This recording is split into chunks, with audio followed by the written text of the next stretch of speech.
Hello and welcome to your Newsmax Daily. Today is Wednesday, August 6th, the 218th day of 2025, and National Engineers Day. Where would the world be without engineering and engineers? And if that is you, kudos to you for the work that you do and enjoy your special day. If you're young, still trying to figure out maybe what you want to do, engineers generally get paid pretty well. We're going to talk careers coming up in a little bit with Mike Rowe, so hang on for that. On the calendar of made-up holidays, today is National Fresh Breath Day. Which should be every day, right? On the White House calendar, the president is scheduled to make an announcement at 4:30 this afternoon. That's all it says as of now. Make an announcement. The White House Communications Department did update yesterday's events calendar to show at 10:45 a.m., the president goes for a walk on the White House roof, as if that were a normal, regular thing. Daily briefing, lunch, walk on the roof, signs executive order.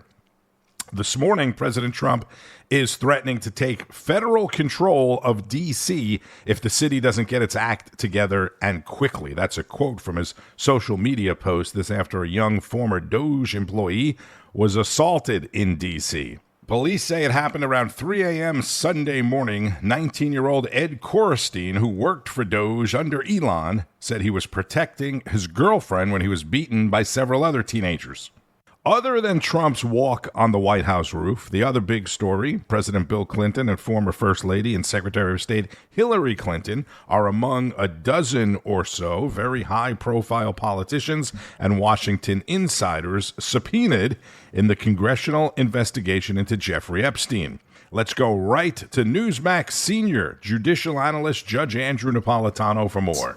Let's dive into this. What is the Oversight Committee exactly looking for? I mean, I'm looking through some of these names and all of these attorney generals and the FBI director, James Comey. When I first looked at this list, I was mistaken. I thought it was about Russiagate. Right. I asked you that. Can't be about Epstein. You corrected me and said it is. With the list of subpoenas going out to these individuals, high profile, mind you, what are they looking for? They are going back to the earliest days of Jeffrey Epstein's involvement with the Justice Department.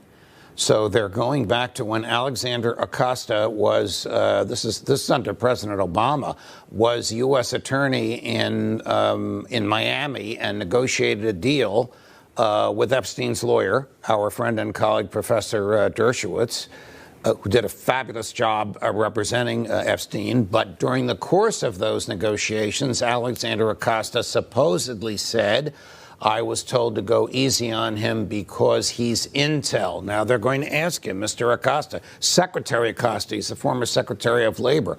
Who told you Epstein was intel? We want to interview that person. They're going way back. They're going back to when Robert Mueller not was the special prosecutor for Donald Trump, but was the director of the FBI. That tripped me up. Correct. That's what tripped you up. What also tripped you up, and I don't know why she's on this list. The Clintons? Hillary Clinton. Yes. Yes. What does she have to do with Epstein? But she's on the list. Would it be, I mean, the flight logs in which someone's names appear? Could be. This is extremely broad. As I said, they are asking for everything the DOJ has except the names of the victims. What about President Clinton? We talked about executive privilege or immunity, presidential immunity. Does that apply? It applies to Obama, right? I don't think it would apply to him because his travel, as I understand it, his travel with Epstein or on this plane did not occur while he was president and was not part of any presidential core functions. This was either before or I think probably after he had left the White House. So are you going to see the Fifth Amendment invoked by people who, when they were in power, were everyday household names? Or is the House committee going to get to the bottom of who knew what when? Yeah. And how much focus is going to be on what was happening before he was sentenced and even what happened while he was serving time? Well, as Sean pointed out, part of this investigation is how did he die? What investigate? They're going to go after Attorney General Barr for this, who's a very smart guy, but they're going to go after him. You were running the Bureau of Prisons indirectly. You were the AG. How did he die? What investigation did you conduct to determine how he died? How is it that your pathologist said he killed himself, but the family pathologist, the best in the country, Michael Baden, said it's impossible for his neck to have been broken the way it was by his own hands? Somebody has to say something, though. If this entire list comes back taking the fifth, is that... That's going to look terrible if all these people take the fifth. These people were the highest ranking people in the government, starting with the president, going down to at least 3 attorneys general, Holder, Sessions, and Barr. The way this normally works is these people are interrogated in private by committee lawyers and committee investigators before they're interrogated in public. That's the way it works with the ordinary run-of-the-mill witness. But these people are not ordinary run-of-the-mill. No. I don't think Mrs. Clinton's going to sit down twice for this, once in private and once in public. Do you think she sits down at all? Well, she'll have no choice but to sit down. You talk about arresting the people from Texas. This committee can go across the street to federal court and get an order for the arrest of anybody that refuses to come in and testifies before them. Yeah. You can't make this stuff up. I know. I don't want to smile during it because I shouldn't be smiling. No, I'm just saying there's such a buildup for this because you pointed this out too. The court, I know we got to go. Court of public opinion has pressured this story so hard that now you're seeing this play out with the oversight committee. You would think that this is a Democratic oversight committee, what they're doing to the Trump administration, but the Republican oversight committee, if you don't mind me veering into politics, is under tremendous pressure from its own base. Absolutely. The MAGA base has been very vocal. Yes. Generally speaking here, they want to know answers. Judge Andrew Napolitano on National Report with Emma Reckenberg and Sean Kreisman. The MAGA base and most of the Democrats' base want answers. Everyone pretty much want answers. And contrary to what the judge said about smiling, a lot of people are smiling about the subpoenas. But I caution you again, do not get too excited, and based on history, don't expect too much. More from Carl Higbie. Look, folks, if you are anything like me, you probably are getting tired of subpoenas and investigations and no charges, not one perp walking, nobody in jail. However, you do need these investigations to make criminal referrals. And if you find enough of them, the DOJ has to prosecute something, but Joe Scarborough can barely bear the thought of that, though. But the one thing we do know, Jonathan Lemire, is this is extraordinarily stupid. It's extraordinarily stupid on so many counts. If you look at the timeline doesn't add up. I mean, that's the guy who's basically been wrong about everything. What did we hear from the last 8 years from these libs when they were going after Trump? Oh, it's just the process. Let it play out. Well, Joe, this is the process. Just let it play out, right? James Comer has basically subpoenaed everybody that is a household name and released the dates for their appearances. You got Hillary Clinton, Bill Clinton, Merrick Garland, James Comey, Trump's AG, both Bill Barr and Jeff Sessions, former U.S. attorneys Alberto Gonzales, Robert Mueller, former U.S. Attorney General Loretta Lynch, and Eric Holder. All for, drum roll please, evidence pertaining to the Epstein case. While it's like the third thing on the list that I would have subpoenaed them for, I really can't wait to hear some of these testimonies. You don't want to show up? Well, throw them in jail like the Dems did to Steve Bannon and Peter Navarro. Want to plead the fifth? Well, the House can vote to compel you to answer or hold you in contempt for that with just a simple majority. Have fun, Dems. But here's the bigger question. Why did this take so long? I mean, don't get me wrong. I love that they're doing this, but why have we taken this long to get these subpoenas? And why does James Comer have to subpoena Pam Bondi and the Republican DOJ for information, which he did today? Why wouldn't they just hand this stuff over? I thought we were all on the same side, right? More importantly, where are all the subpoenas on all the other stuff? Like Bondi did just convene a grand jury for this Russiagate stuff, but that testimony will never see the light of day. You know it. Where's the grand jury for the fact that Joe Biden and his whole family had a suspicious amount of loan repayments that Comer already proved? I mean, test the auto pens, Pam. Let's do this. Those pardons might not be valid. Look, I have all but given into the fact that this stuff, most of it in D.C. is just like kabuki theater, and no one's ever going to go to jail. Sorry, not no one. No Democrat will ever go to jail. Let me correct myself there. But at least with these hearings, we get answers. All this stuff we said was happening for years, and we were told every day that we were crazy. Every day, we're turning out to be right. The more we find out, the more we learn that Trump was unjustly targeted by the deep state. So honestly, look, I'm to the point now that even if no one goes to, yes, I want people to go to jail, but even if nobody goes to jail, make it rain, Comer. But let me tell you, if I was interrogating these people, this would be a pay-per-view event. And since it's on the Epstein files, I would at least start off with that. Hey, Hillary, Bill, real quick, just a quick question. Tell me about how and why Epstein became a co-founder of the Clinton Global Initiative with you. Oh, you refute that? Really? Then, why was it part of his testimony in that plea deal that he did that also, Bill, explain how you went to his island 6 times that we know about. What were you doing there? Oh, you don't want to answer that? What about that weird painting of you in a blue dress that was involved in all this stuff? And while I got you here, Bill and Hillary, since it's my committee, so I can do whatever I want, let me just take a walk down memory lane, Hillary, to Benghazi. Yeah, those 4 Americans are still dead, and no one was held accountable.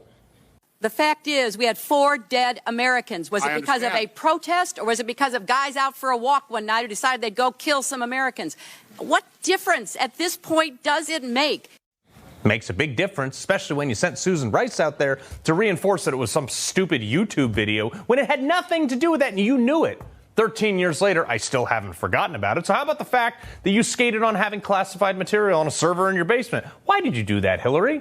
Why does the law not apply to you? And most importantly, actually, who specifically did you instruct to collude with and when you were trying to make up the fact that Trump was in bed with Russia, both literally and figuratively? But was that because you were trying to distract from your classified server? Again, you're under oath. Or was it to deter from the fact that you sold 20% of American uranium to Russia? I'm just asking, again, under oath. That is former Navy SEAL and combat veteran Carl Higbie, host of Frontline, 5 o'clock East. What difference at this point does it make? That is the comment that should have sent Hillary Clinton out to pasture for good. Imagine if one of those soldiers was your family member or your child. Would it make a difference then? Then the BlackBerry, then the server, then the uranium. This is not even a Democrat or Republican thing. Just as an American citizen, you have to ask, at what point, where do they draw the line between high-powered Washington people and regular people? When is enough enough? How has she never been charged, right? For more on this and other headlines, we go to Katrina Zish on American Agenda, who spoke with Florida Congressman Byron Donalds, who sits on the House Oversight and Financial Services Committees. Want to dive right into our Epstein questions, considering you are on the Oversight Committee, as we mentioned. Now, we're learning that lawyers for Gilly Maxwell are opposing the request to unseal grand jury transcripts from the Epstein trial. Now, this comes, of course, as your committee has issued several subpoenas in the Epstein investigation, including to the former president, former First Lady, the Clintons. Your thoughts on this? Well, first of all, good to be with you. When it comes to Ms. Maxwell, she's not in a position to really ask for anything. We are going to go through the process that the Oversight Committee is pushing forward with full subpoena of the Epstein files and then depositions of the people you listed, obviously Bill and Hillary, but previous attorneys general of the United States, to basically get clear information from them. So Ms. Maxwell, will see where her Supreme Court appeal lands, but until that is decided, she's not in a position to really ask for anything. In the Oversight Committee, what we're going to do is we're going to continue to push for full transparency. This is what our committee does. We're going to do that in this matter, and we'll see where the evidence takes us. Congressman, what if they don't comply with the subpoenas? And I want to point out that Peter Navarro went to jail because he didn't comply with the subpoena from the House Select Committee back when that was going on in January 6th here. Your thoughts? Well, I'm glad you didn't bury the lead. You have a responsibility to comply with subpoenas of the House of Representatives. If you fail to do so, then I have no problem with a criminal referral to the Department of Justice, the same way Peter Navarro was treated. At this point, with where we are in our country, if it was good enough to do that to Peter Navarro, it's good enough to do that to anybody else. It's unfortunate. That's the way it's got to be. But when you are subpoenaed to testify before the House of Representatives in a committee, you have a responsibility to show up. Congressman, I know you said, of course, and this is the point, you're going to gather as much evidence as possible. But just because someone's name is associated with Jeffrey Epstein's, I'm just going to say, for example, Hillary and Bill Clinton, that doesn't necessarily imply some sort of guilt. But when they are sitting there in the hot seat, so to speak, what kind of questions will you be asking? To be blunt, it's hard to put that out there right now because we have to see the actual files first before we go through how we're going to formulate questions. And so this is not one of those things that's a gotcha situation. I want to be clear on that. It's about getting to the bottom of this once and for all and providing that transparency that the American people have been desiring. When will you see those files? That remains to be seen. The subpoena request just went out today. We've not seen, to my knowledge, we've not seen a response from the Department of Justice yet. Florida Congressman Byron Donalds of the House Oversight and Accountability Committee on Newsmax. And remember yesterday, I said there was no timeline given on the grand jury and that it could take a long time just to get to a hearing. The congressman said Gilly Maxwell is in no position to be asking for anything. The Trump administration still hasn't said or made clear why, over the weekend, Maxwell was quietly transferred from the prison in Tallahassee, Florida, where she had been serving her 20-year sentence. That's where she met with Deputy Attorney General Blanche and was transferred to a women's-only minimum security prison camp in Bryan, Texas. Nobody really seems to be pushing for the answer to that question. The GOP's attempt, meanwhile, at redistricting in Texas and the Democrats' reaction to it is the other story dominating the news. Chris Salcedo, our resident Texan, spoke with Governor Greg Abbott. Joining me now, the governor of my home state of Texas, Governor Greg Abbott. Sir, it's always a pleasure to have you. As you heard, the Attorney General is seeking a ruling from the Texas courts on if the Democrats have vacated their seats. You have ordered their arrest and say they and Democrat donors may have committed felonies in Texas by raising an act and getting this money to pay fines and that they're racking up every day of their absence.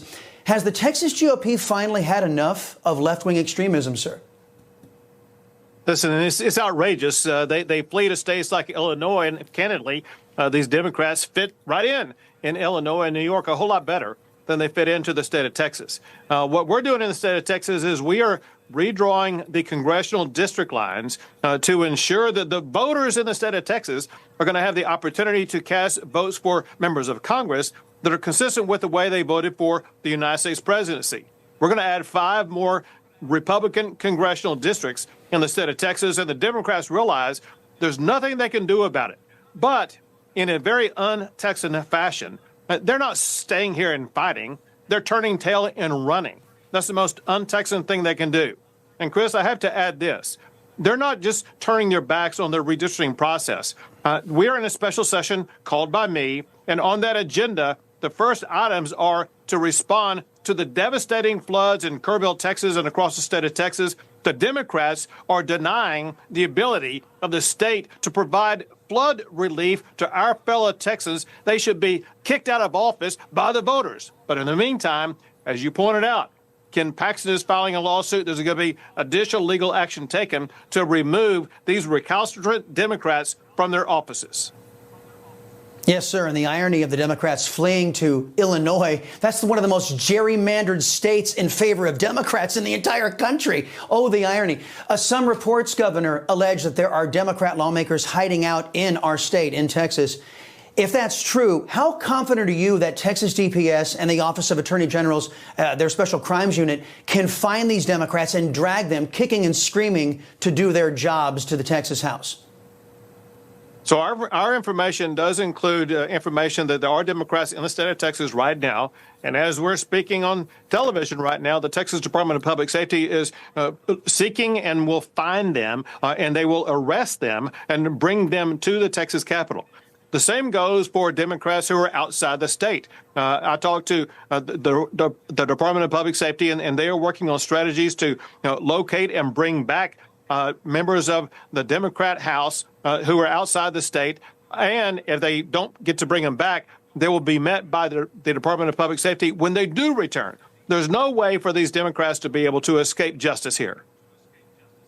All right, sir. And let me get a little of the political angle in here, too. Democrats, they're quorum breaking in Texas because in the past they've suffered no repercussions for doing it, not with Speaker Craddick or with Speaker Phelan.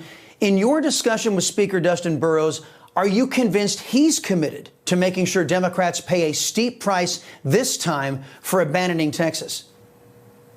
Most importantly, we've seen from his actions that he's committed. I've dealt with this for years now, and this is the first time I've seen a speaker wield the power that he does have to put a call on the House to order the arrest of these members, to close and lock the doors, and to hold the Democrats accountable. And so the Democrats, when they return, they're going to be accountable for certain legal violations, but also for violations of Texas House rules. And so it's going to be a bad day for them. And the sooner they get back, maybe the lesser the consequences. But the longer they stay, the greater the consequences.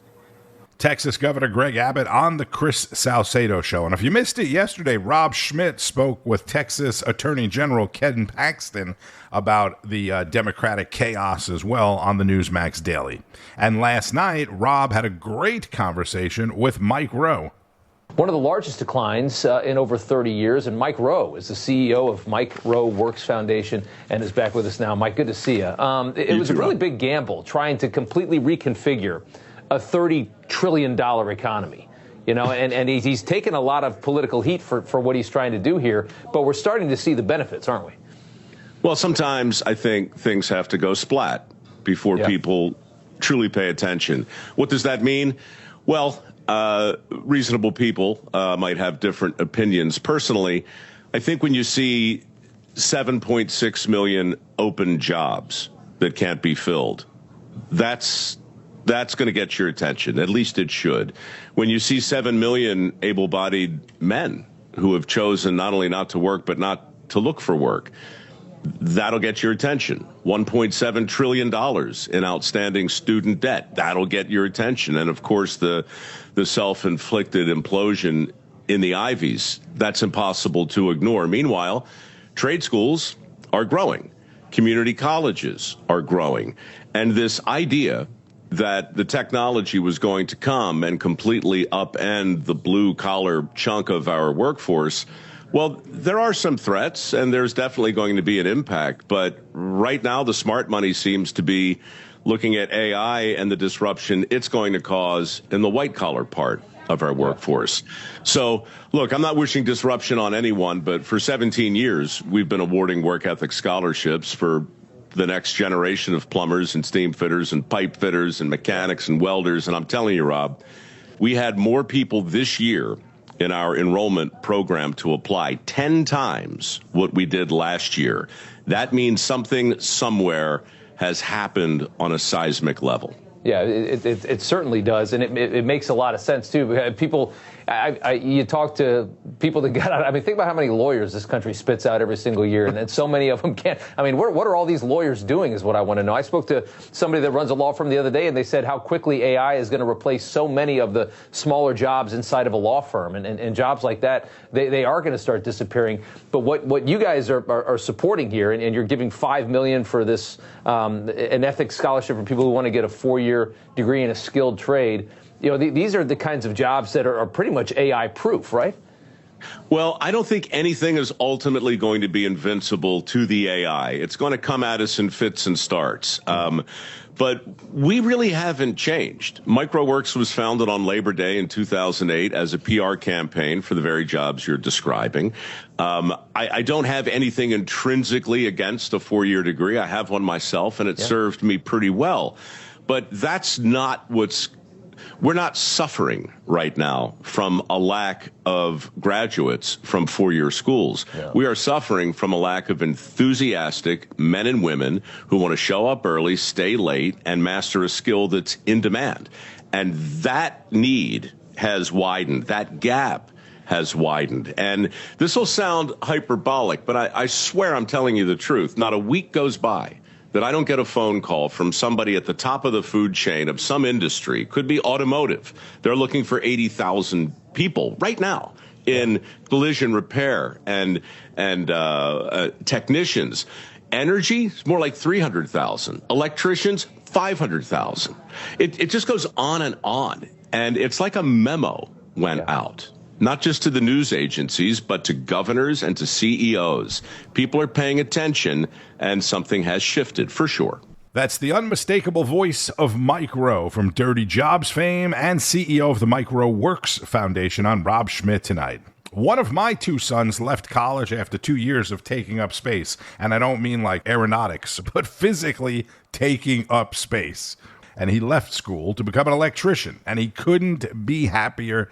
Also in the headlines, HHS Secretary Robert F. Kennedy Jr. moving to stop funding research into the mRNA vaccine, which of course was the big vaccine during the whole COVID pandemic. Doctors say, regardless of what you may hear in the media today, doctors say this really doesn't mean anything for current vaccines, and the flu vaccine is not an mRNA vaccine. It's really about more where vaccines will go from here. And Senator Marsha Blackburn of Tennessee has officially entered the race for governor in the 2026 race. She will be going up against Congressman John Rowe in the primary. I'm Marsha Blackburn. Here in the volunteer state, we always lead the way. And that's why I am announcing my candidacy for governor. That from a video she posted this morning. And the New York Post and dozens of other outlets are reporting that after nearly 20 years, Sirius XM satellite radio may be canceling the Howard Stern show when his contract runs out. This is blowing up on social media. Last year, Howard demanded anyone who voted for Donald Trump stop listening to his radio show. And since 80 million people voted for Trump, I guess a lot of people took his advice. It was surprising to me at the time when he said that, because I remember when Howard and Trump were friends, pretty good friends. I don't know that they hung out, but Trump used to be on his radio show quite a bit. And you can criticize him for saying what he said about Trump if you love Trump. But Howard Stern is hands down the king of radio. Howard and Rush, the history of talk radio, at least for the past 40 years or so, and syndication of radio runs through Rush and Howard. Even satellite radio, Sirius XM, may not have even survived if it weren't for the deal that they made with Howard Stern 20 years ago. I don't want to say he put them on the map, but he certainly helped put them on the map. Sirius XM, if you don't know, is the combination of two struggling satellite radio companies. There was Sirius Satellite Radio and XM Satellite Radio that had to merge to have any chance of survival. On Wall Street, stocks opened slightly higher this morning. The Dow up about 140 points after ending the day lower yesterday. All three indices were in the red yesterday, all three in the green today. McDonald's cooked up better than expected earnings, crediting their value deals, and Disney had mixed earnings with its TV operations underperforming. Disney shares are lower today. And there's the whole big news about Disney and the NFL, ESPN. If you didn't know, Disney owns ESPN. Bitcoin and most other major cryptocurrencies are slightly higher this morning. Bitcoin sitting close to 114,000 after pulling back as well. XRP is down to $2.95. This is extremely disappointing. Last week when it was up to $3.50, I thought that was the start of the big breakout that everybody's been telling me about for the last year. All right, keep up with all of the news and breaking developments. And that big announcement that Trump will be making at 4:30 Eastern on Newsmax, N2, and at Newsmax.com. The news starts each and every morning with Wake Up America. That's followed by National Report, Newsline at noon with Bianca De La Garza, American Agenda, Rob Schmitt Tonight, Greg Kelly Reports, Todd Starnes, and much, much more. I'm Tony Marino. Thank you, as always, for checking out the Newsmax Daily Podcast.